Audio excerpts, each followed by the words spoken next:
Hola, una vez más te damos las gracias por sintonizar este canal de YouTube Conociendo tu Biblia. Soy Vic León y continuamos con nuestra lección, nuestra sesión número 9 del estudio de Apocalipsis, versículo a versículo. En esta ocasión estudiaremos la iglesia de Filadelfia. Aunque Filadelfia no era una iglesia perfecta, por supuesto que no existen las iglesias perfectas, sin embargo, ellos son un modelo a seguir. Filadelfia era una localidad fundada por Atalo Filadelfo, por la que Filadelfia viene de Filadelfo, filia y Adelfo, dado el gran amor que tenía manifestado de Atalo a su hermano Eumenes, rey de Lidia. Esto ocurrió aproximadamente en el 189 antes de Cristo. Esta ciudad está ubicada sobre una falla geológica, por lo que era proclive a sismos, los cuales más de alguna vez destruyeron a esta ciudad. El último terremoto, o sea, antes de que se escribiera esta carta, fue en el 17 después de Cristo. Tal vez usted recuerde la lección anterior, que es el mismo sismo que sacudió a Sardis. Es importante señalar que esta localidad era de gran poder económico, que incluso algunas veces rechazó la ayuda económica del Imperio Romano, su protector. Pero en este caso, Tiberio César fue el que brindó gran ayuda a esta localidad cuando fue destruida por ese sismo, a tal punto que en agradecimiento los lugareños le cambiaron el nombre como Neo Cesaria. Muchos años después, Vespasiano le cambia el nombre nuevamente por el nombre de Flavia. Si usted nota, ya lleva 3 nombres. Era una ciudad importante por sus edificios públicos y templos, a tal punto que llegó a ser conocida como la Pequeña Atenas. Se cree que esta iglesia fue fundada gracias al esfuerzo misionero del apóstol Pablo en Éfeso. Bueno, ahí tenemos este mapa que nos ubica más o menos como estaban ubicadas, valga la redundancia, cada una de las iglesias. Éfeso, Esmirna hacia arriba, Pérgamo en la parte cúspide, y empieza a decaer, por algo ha de ser que empieza a decaer, y llegamos a la parte de hasta abajo de la iglesia de Laodicea. Esta ciudad, conocida como la Pequeña Atenas, gracias a la influencia griega, era importante por sus edificios públicos y sus templos. Hoy, o más bien actualmente, existe bajo el nombre de Al-Sher, o sea, Ciudad de Dios. Así es cierta, como hace un momento decíamos, nadie sabe cómo surgió esta iglesia. Algunos historiadores o comentaristas especulan que fue por influencia del apóstol Pablo cuando estuvo predicando o enseñando en la ciudad de Éfeso. Probablemente nuestro Señor Jesucristo tomó el origen de esta localidad para describir el amor fraternal de esta iglesia hacia sus semejantes. Quizá por eso el Señor Jesucristo tomó el nombre de Filadelfia, es decir, amor filial al prójimo, para designar las actividades de esta iglesia.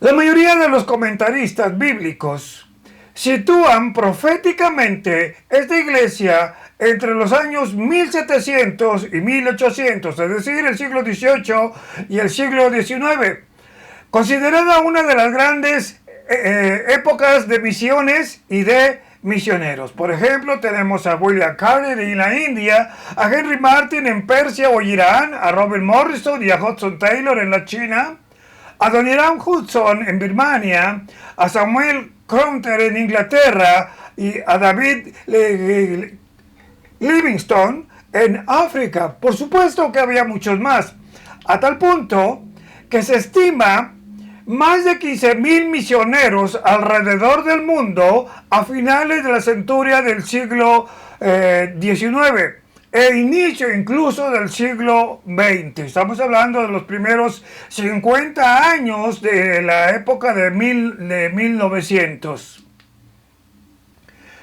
Para recordar la visión profética, vemos, por ejemplo, Éfeso es el periodo apostólico del año 33 al año 100. Esmirna, la persecución de la iglesia desde el año 100 al año 300. Pérgamo, cuando empieza la corrupción a partir de Constantino, del año 300 a 600 o 550 aproximadamente.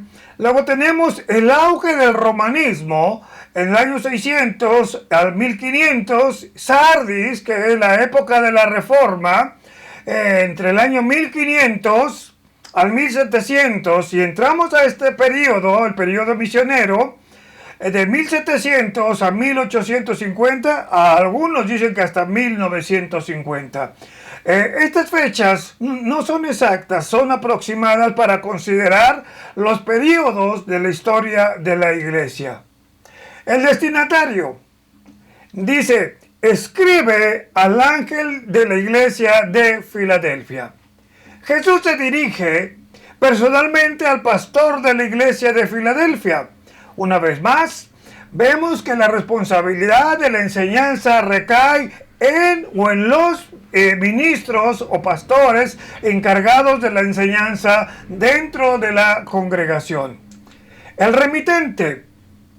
Sabemos que el remitente en este caso es Jesucristo, y si usted ha analizado, dependiendo la situación de cada iglesia, Él se presenta de una forma especial. En este caso, por ser una iglesia obediente, se presenta como el santo en el sentido absoluto. Ahí tenemos ese texto de Isaías 43:3 y 14:15, donde habla de precisamente que el Señor Jesucristo es el Santo de Israel. Hay 25 referencias bíblicas al Santo de Israel en el libro de Isaías. Pero también Jesús se presenta como el verdadero. Esto quiere decir que verdadero es genuino, que verdadero es perfecto e íntegro. Cuando somos confrontados con Cristo, nos enfrentamos a la verdad misma. Juan 14:6, usted tal vez lo recuerde, que dice: yo soy el camino, la verdad y de la vida, y nadie, o sea, es el único camino, el verdadero, él dice que es la verdad, y nadie va al Padre si no es por medio o a través de Jesucristo. Otra característica con la cual se presenta el Señor Jesucristo, se menciona a él mismo como el que tiene la llave de David, es decir, el que tiene la promesa del reinado eterno. Usted ve Romanos 1:3, que nos habla de que Jesús viene de la simiente de David, es decir, que él tiene la autoridad y el poder. Tenemos estos otros textos también donde nos hablan de la estirpe davídica del Señor Jesucristo, quien es profetizado a partir del pacto davídico en 2 de Samuel, que Jesucristo al final de los tiempos, Él sería el único y verdadero Rey de Israel, el definitivo, podríamos decir. Para poder entender este texto, vamos a leer del capítulo 3 de Apocalipsis, del versículo 7 en adelante. Dice: escribe al ángel de la iglesia en Filadelfia. Esto dice el santo. Ya usted va hilando lo que estamos diciendo. El que tiene la llave de David, el que abre y ninguno cierra, y cierra y ninguno abre. Entonces ya vimos esta parte de la promesa en este versículo 7. ¿Sí? El que abre y el que cierra. Jesucristo tiene esa actividad o esa acción otorgada por el Padre. Usted ve Juan 5:22 y 5:27, dice claramente el Señor Jesucristo que Él recibió ese poder de juzgar a la tierra. A los que no han recibido a Jesucristo, Él tiene toda esa autoridad. Busque esos textos, por favor, le recomiendo que los busque. Entonces vemos que Jesús es el que tiene la llave de David. Jesús es el heredero al trono de David. Y en el contexto histórico costumbrista, quien traía una llave sobre los hombros era para mostrar que quien llevaba tal llave poseía la autoridad en la administración de las bendiciones y las posesiones. Tal vez usted recuerde Isaías 9:6, que nos habla porque un niño nos es nacido, un hijo nos es dado y el principado sobre su hombro. Ahí está la clave. Él es el que trae esa autoridad, esa llave. Pero también en el libro de Isaías, capítulo 22 al 25, nos dice claramente que el Santo de Israel es el que tiene las llaves y que cierra y nadie abre y ninguno cierra. ¿Qué quiere decir esto? Que Jesús es el único capaz y digno de dar o negar el acceso al Padre. Y aquí viene una controversia con la creencia popular. ¿Y Pedro? Se dice que Pedro tiene las llaves del reino. Entonces, ¿quién tiene la razón?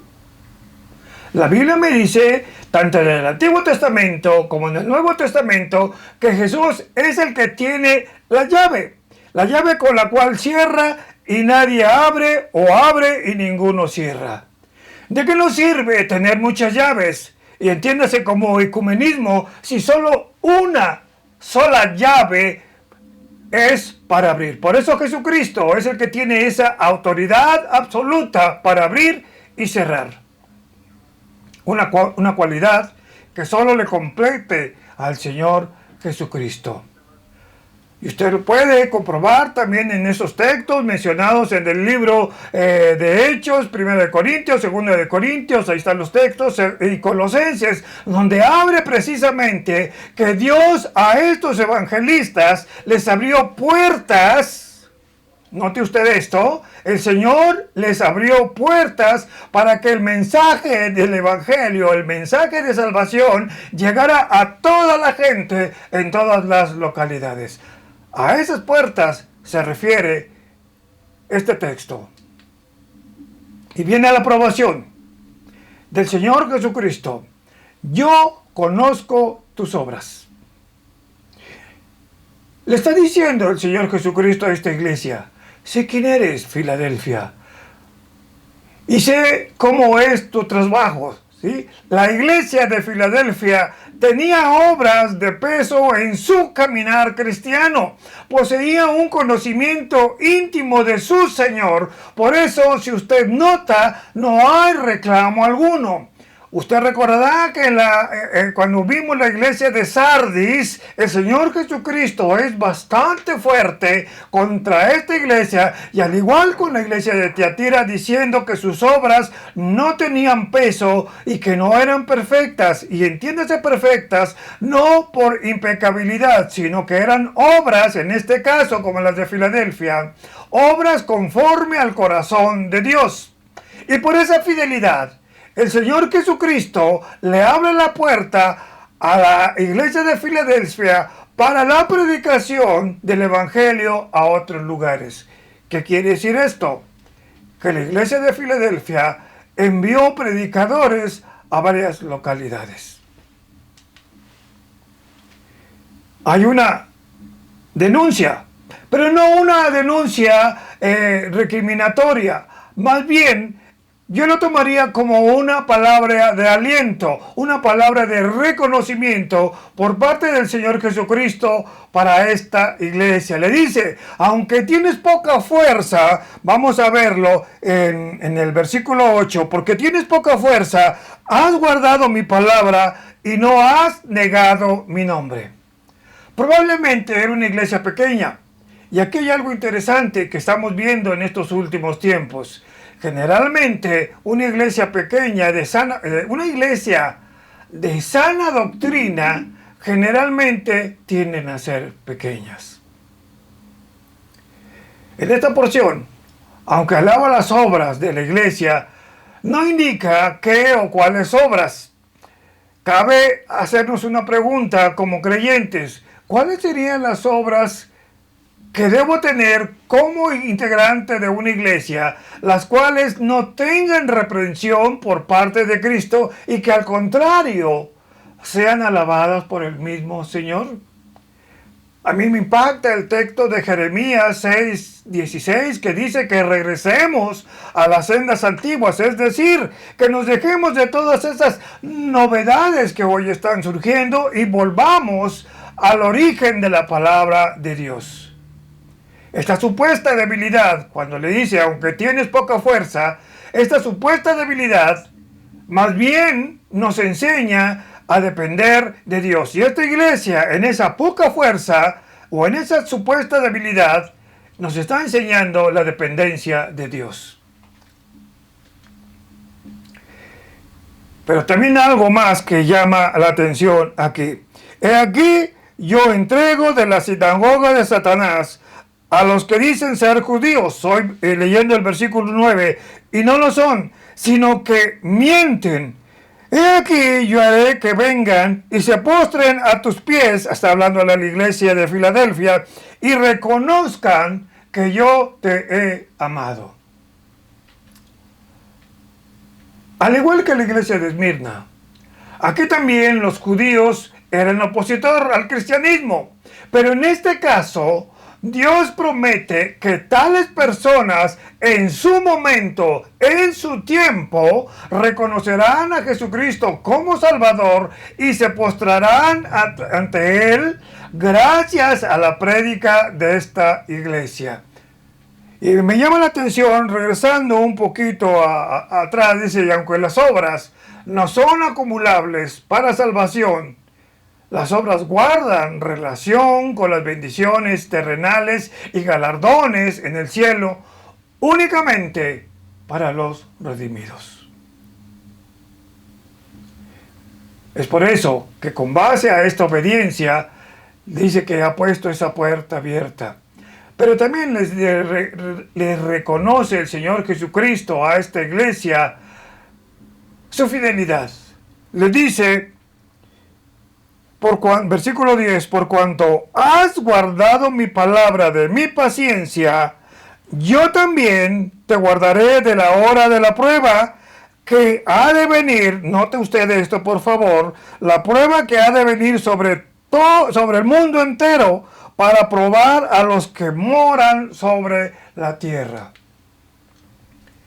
Esta iglesia, por haber resistido la presión social a renunciar o negar su fe en Jesucristo, por haber permanecido fiel a la palabra de Dios, por no haber claudicado en medio de esa prueba, Dios promete, por medio de Jesucristo, librar de la terrible prueba a quien ha guardado fidelidad.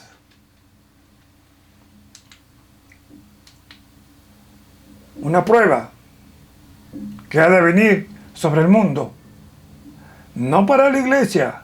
Esto es un argumento más de que la iglesia será arrebatada, que la iglesia no padecerá la tribulación.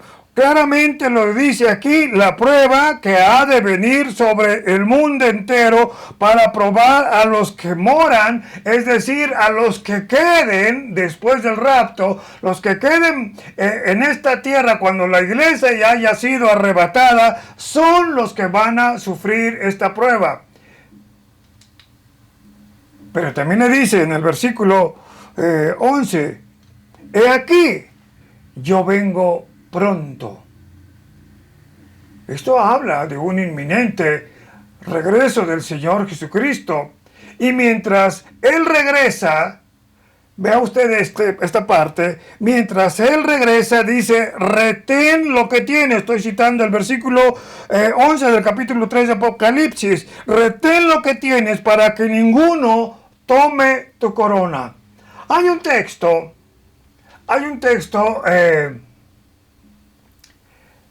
en 1 Corintios 9:27, voy a leer la segunda parte. No sea que siendo heraldo para otros, yo mismo venga a ser eliminado. Este texto de Apocalipsis No se trata de que alguien robe o arrebate tu corona o galardón. Más bien se trata que la infidelidad espiritual puedes perder tu galardón, puedes perder tu recompensa. Y eso sería triste. Pero también le dice a la iglesia de Filadelfia, no has negado mi nombre.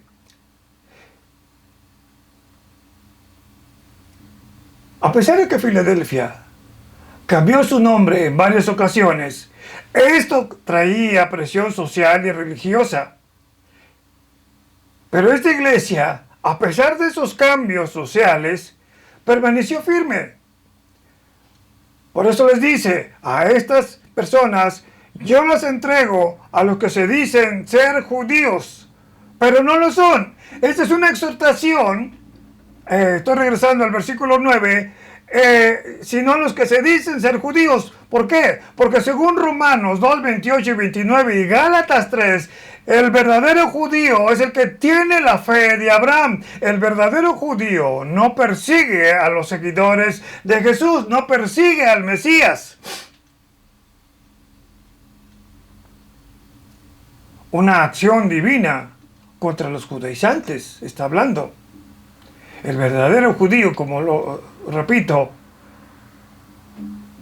no persigue a Jesús ni a sus seguidores. Ahora, ¿qué es lo que hace el Señor Jesucristo? Haré que vengan, ¿quiénes? Estos judíos, y se postren, o sea, se arrodillen ante ti y reconozcan. Aquí esto se ha mal interpretado, que el judío llega, se postra ante la iglesia de Filadelfia y hasta les inclinan ante ellos. El verdadero sentido habla de que estos judíos van a reconocer, como lo decía hace un momento, al Señor Jesucristo y van a reconocer el señorío de Jesucristo dentro de la iglesia. Se trata que en esta dispensación el gentil evangelizará al judío y éste doblará su rodilla en obediencia al Salvador. Y aquí hay una promesa. El que aguantó esa presión de la iglesia de Filadelfia, es decir, al que venciere, al que es fiel, el que ha guardado sus promesas, Dios le promete lo siguiente. Ya dijimos, le guardaré de la hora de la prueba. Esto nos enseña que la verdadera iglesia de Cristo, la historia nos enseña que la verdadera iglesia de Cristo ha pasado por innumerables pruebas y de todas ellas ha prevalecido. Tal vez usted recuerde Mateo 16, 18, cuando el Señor Jesucristo le dice a Pedro, y las fuerzas del Hades no prevalecerán sobre ella. Cuando el Señor decide formar su iglesia. Y aquí hay algo interesante, y lo traigo a colación por algunas noticias que acabo de enterarme. En China, un país comunista, actualmente le está diciendo a todos los creyentes cristianos que si quieren conservar su templo, lo primero que tienen que hacer es adorar al régimen comunista, adorar la bandera comunista y adorar al dictador que tienen. Sin embargo, hay una efervescencia tremenda de un crecimiento, podríamos decir que exponencial, con respecto al cristianismo. Ellos están siendo atacados, ellos están viviendo esta dura prueba. Sin embargo, confiamos en que el Señor Jesucristo levantará a un pueblo grande que le sirva a Él. Por eso les dice que en esta última tribulación no es para la iglesia. La tribulación final, la semana 70, Dios le promete a la iglesia ser librada. Pero mientras Él viene, retén lo que Él te ha dado. No sea que quedes descalificado. Y aquí le dice, si tú logras todo esto, retener lo que tienes, no ser descalificado, Él te hará columna Este sustantivo habla de estabilidad, pero también habla de permanencia dentro del santuario de Dios. Es decir, serán columnas vivientes, soportes vivientes. Tal vez usted recuerde en Primero de Reyes, capítulo 7 y 21, donde Salomón edifica el templo, pone 2 columnas y les da un nombre, y esas columnas sostenían la grandeza del templo de Dios. Al que venciere yo le haré columna. Esto implica estabilidad y permanencia. Será un pilar, es decir, tendrá permanencia. Y note esta diferencia. Un candelero puede ser removido, como sucedió en Apocalipsis 2:5. Pero no hace un pilar, no hace una columna. Esta columna tendrá un lugar de privilegio. Una columna es símbolo de fortaleza, de permanencia, de soporte, de inmortalidad, de durabilidad, y es un monumento de estabilidad. Indica una identificación. Cuando dice, escribiré sobre él el nombre de mi Dios. Recordemos nuevamente ese texto de Primero de Reyes 7:21, cuando el rey Salomón le pone un nombre a cada una de esas columnas. Déjeme, se lo busco. Primero libro de Reyes, capítulo 7, versículo 21, le dice, estas columnas se erigió en el pórtico del templo, y cuando hubo alzado la columna del lado derecho, le puso el nombre de Joaquín, y al otro le puso el nombre, a la otra columna del lado izquierdo, Boaz. Por eso es que dice, escribiré sobre él, o sea, sobre esa columna, el nombre de mi Dios. Estas recompensas deberían motivarnos como creyentes en Cristo a permanecer fieles. Es una identificación de Cristo con el creyente, porque también dice que le pondrá al creyente el nombre de la ciudad de mi Dios. Esto indica que una nueva familia, recordemos que somos ciudadanos, o como dice Filipenses 3:20, que nuestra ciudadanía está en los cielos. Esto habla de una propiedad privada de Dios, habla de una relación íntima con Dios, como si fuera su propiedad, lo que también puede significar que esta persona tendrá un lugar eterno y especial dentro de la casa de Dios. El nombre de Dios estará marcado en nosotros para siempre.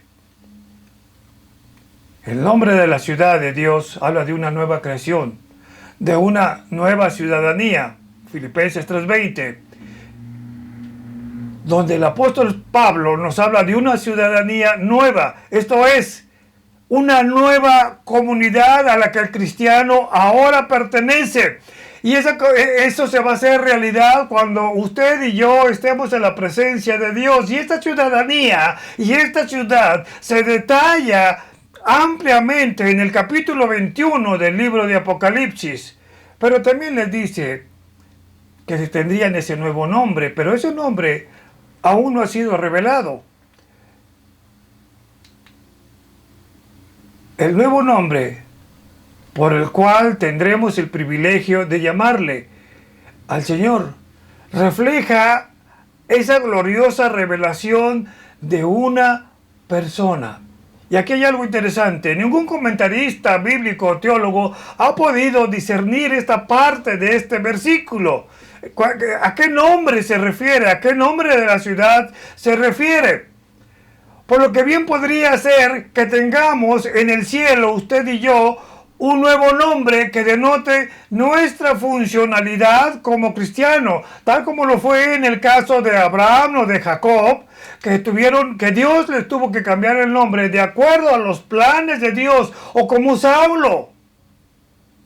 Recuerde que Abraham pasó a ser Abraham, padre de naciones. Jacobo se llamó Israel. Saulo se llamó después Pablo. Pedro, que antes era Simón. O sea, Dios le está dándole un nombre funcional. No sé. La verdad, no sé.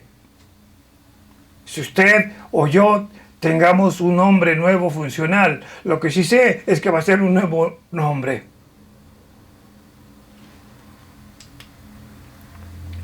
Según la historia, todo parece indicar que Filadelfia era una iglesia pequeña en ambos sentidos, en lo económico y en número.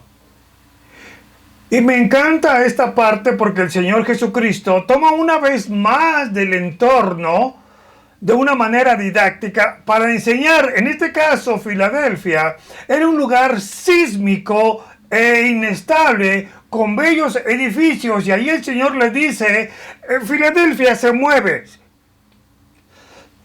pero cuando tú estés en la presencia de Dios vas a ser columna. En esa alegoría le dice a los miembros de esta iglesia lo que ellos estarán haciendo. Serán pilares, reconociendo su estabilidad, su fidelidad, su permanencia. Y Dios le promete a esta iglesia, mediante el rapto, ser liberada de los juicios escatológicos. Y también promete una comunión con el creyente fiel.